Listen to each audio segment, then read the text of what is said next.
ഈ അർഹതയില്ലാത്തവർക്കും കിട്ടുമോ ഈ പ്രശംസ? അർഹതയില്ലാത്തവർക്ക് കൊടുക്കും. അപ്പോൾ നമുക്ക് എന്ത് നഷ്ടമല്ലേ? നമുക്ക് കൊടുക്കാമല്ലോ. ഓക്കെ. അപ്പോൾ ഈ ഞാൻ ആ ചിരിയിലേക്ക് വന്നാലേ, ഈ ചിരി ആദ്യമായിട്ട് കൂടുതൽ മിസ്യൂസ് ചെയ്ത് ആ ഡയറക്ടർ ഉണ്ണികൃഷ്ണനാണോ?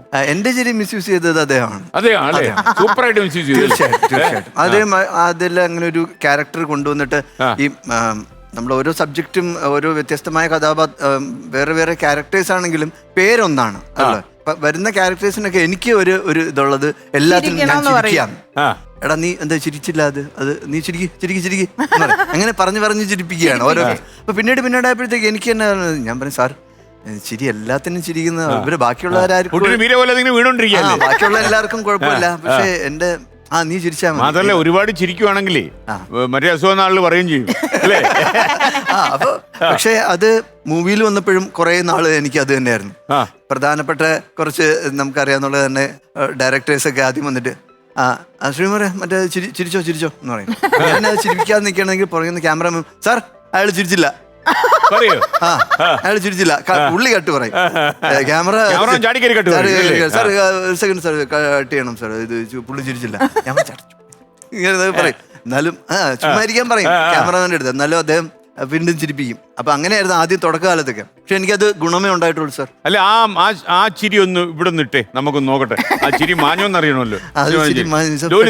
പെട്ടെന്ന് പറയുമ്പോ എനിക്ക് ചിലപ്പോ അങ്ങനെ ചിരിച്ചിട്ട് കുറച്ചു കാലമായി, അത് നന്നായി. അതുകൊണ്ട് ആ വർദ്ധിത വീര്യത്തിൽ ചെയ്യാം.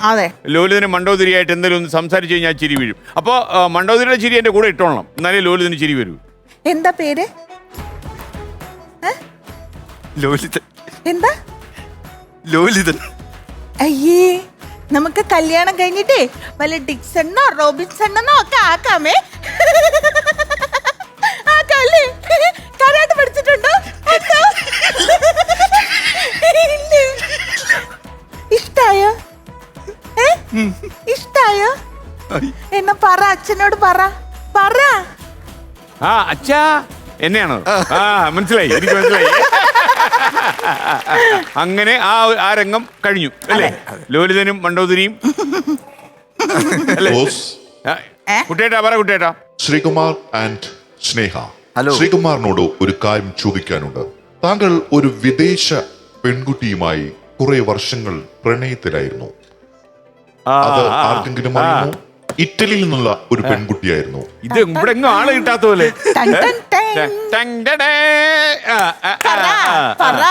വരട്ടെ. What happened to Italy? Italy is a big country. English പാട്ടും പാടി നടക്കുന്നത് നമുക്കത് മനസ്സിലായില്ല സാറേ, ഇറ്റലി ആയിരുന്നെന്ന്. അതെങ്ങനെ അറിഞ്ഞു കുട്ടേട്ടൻ താങ്കളെ കുറിച്ച് കുറേയധികം കാര്യങ്ങൾ ആർട്ടിഫിഷ്യൽ ഇന്റലിജൻസ് ഉപയോഗിച്ച് കണ്ടെത്തിയിട്ടുണ്ട്. ഇത് മാത്രമല്ല, കുറേയധികം താങ്കളുടെ സ്വഭാവം പല കാര്യങ്ങളും കുട്ടേട്ടൻ കളക്ട് ചെയ്തു വെച്ചു. തീർച്ചയായും അത് മാത്രമേ പറയൂ. അല്ലെങ്കിൽ ഇതെല്ലാം കൂടെ എടുത്ത് തൂവി കഴിഞ്ഞാലേ പിന്നെ അത് വലിച്ചെടുക്കാനും പറ്റത്തില്ല. ഓക്കെ, പിന്നെ താങ്കൾ എത്ര തള്ളിയാലും അങ്ങ് മുന്നോട്ട് പോകത്തുമില്ല. ഇറ്റലിക്കാരി തള്ളിയോ? എന്താ ഇറ്റലി എന്തായിരുന്നു? ഞാൻ ട്രിവാൻഡ്രത്ത് എനിക്കൊരു മ്യൂസിക് ബാൻഡ് ഉണ്ടായിരുന്നു. അപ്പോ അത് മ്യൂസിക് ആയിരുന്നു. അല്ലല്ല, ഞാൻ കോളത്തൊക്കെ ഇങ്ങനെ എന്റേതായിട്ടുള്ള ഇത് വെച്ചിട്ട് DJ ഒക്കെ ചെയ്യാനൊക്കെ പോകും, ഒരു ലാപ്ടോപ്പൊക്കെ കൊണ്ട്.